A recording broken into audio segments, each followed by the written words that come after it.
Hello students, how are you all? I hope you are doing well at your home. I am Divya and I am your English teacher, and today we are going to start our new English poem, and the name is A House, a Home. So, before I start with the reading poem and doing the explanation, I would like to ask you two questions. So, my first question is, where do we all live in? So, a house, right? We all live in a different kinds of houses. Then, my second question, where do we go back after school? So, after completing our school, right? After completing all our work and etc., where do we go back? We go back to our house, right? So, here we will see in this poem that who has written this poem. So, this poem was written by Lorraine and Haley. Now, before I begin with the explanations, I would like to tell you a bit about the poet. So, Lorraine M. Haley was an American poet, and she was born on 8th of December 1921 at in St. Peter at US. So, now coming to our title. So, what is the name of our title? A House, a Home. So you would be thinking, right? Must be wondering that why the poet has used both of the words together. This both words seems like together, like that both has the same meaning: a house, a home. So here we will see that the poet is explaining the difference between what is house and what is home. So we will read the poem and we will get to know. So just have a look over here. What is a house? It's bricks and stone and wood that's hard, some window glass, and perhaps a yard. It's eaves and chimneys and tile floors and stucco and roof and lots of doors. Right? So, in the first stanza, the poet is asking to the readers, like to us, that what is a house? Right? So, she is beginning with the line that what is a house. So, and she is answering that house is nothing but it is made up of brick, stone, wood, and all those materials are hard, right? Brick means it's a rectangular shape, a block which is usually made up of fire. Then a stone also you know very well. It's a piece of, or you can say a piece of rock, or you can say it's a hard material, right? Stone. Then wood, wood also you know very well that what the wood which we get from the trees, right? So all these materials are hard, so that's why it's written over here, that's hard. Then some window glass. So in house we find that our it has a window, right, which is made up of glass. Then perhaps a yard, perhaps means maybe a yard. So we also see that in our houses or in other people's houses they have a yard. So yard is nothing but it's a piece of land which usually we have in the front or in the back side of the house, and we usually use it for planting trees, plants, or you can say fruits, etc., or flowers, etc. So it have eaves also and it have chimneys also. So here eaves. Eaves means it is a part of that roof that meets at one point of a building, and it has chimneys also. Chimneys also you have must have seen in the different people's houses or in the movies or in the photos of and in any serials, etc., right?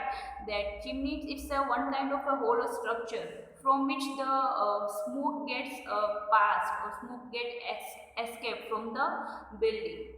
So it also has a tile floors, right? So house also has a floor which is made up of tiles, that also you know very well, right?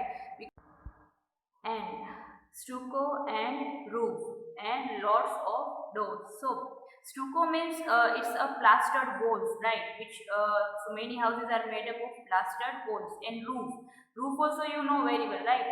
Every house must has a roof, means it's a upper part of the house. So if you don't have a roof, in the house, then how can you survive? We cannot survive, right? And the house also have a lots of doors, right? House must have a one door, two door, depends upon the what kind of house it is. So here, this first stanza says that here the poet is explaining us that what is the house actually made up of, right? It is made up of different kinds of things. It is made up of different kind of ingredients. Or you can say here she has uh, included all those things which are non-living things, and we are seeing that house is made up of brick, stone, wood, like some glass, yard, sheaves, and a roof and doors and etc. So this was about the first stanza. Now coming to our second stanza, what is a home? So, it's loving and family and doing for others. It's brothers and sisters and fathers and mothers. It's unselfish acts and kindly sharing and showing your loved ones you are always caring. So, here in the second stanza, again the poet is asking us that what is a home. So she is beginning the stanza by asking a question to the readers that what is a home. So home is nothing but it is made up of all the family members, right? Like your brother, sister, your father, your mother, right?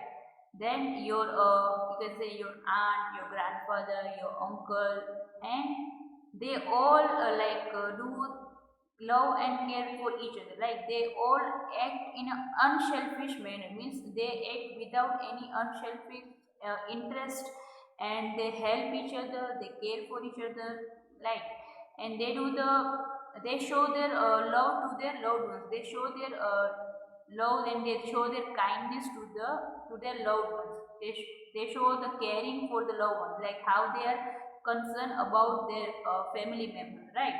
So here, what how the home is made. So home is made up of all these family members, and here the poet explains us that a house is incomplete without a home. Like a home is in a home we see that there are lots of family members, and a house we saw that it's made up of a non-living thing. So what a house makes complete, a house makes completes a home, and in a home we see that we all family members live for each other, care for each other, and we act in a unselfish way, or we act in a unselfish manner. Right, so this was about a poem in which we saw that the poet is clearly explaining to us, and this clearly differentiating both the stanza, that what is a house and what is a home, and we got to know that what is the clear difference between a house and a home. So I hope students you understood this poem very well, and as of now we will as of now you have to write this poem in your homework book 2 times as your homework. So I hope you don't have any doubt in this poem. So thank you students. Stay home, stay safe.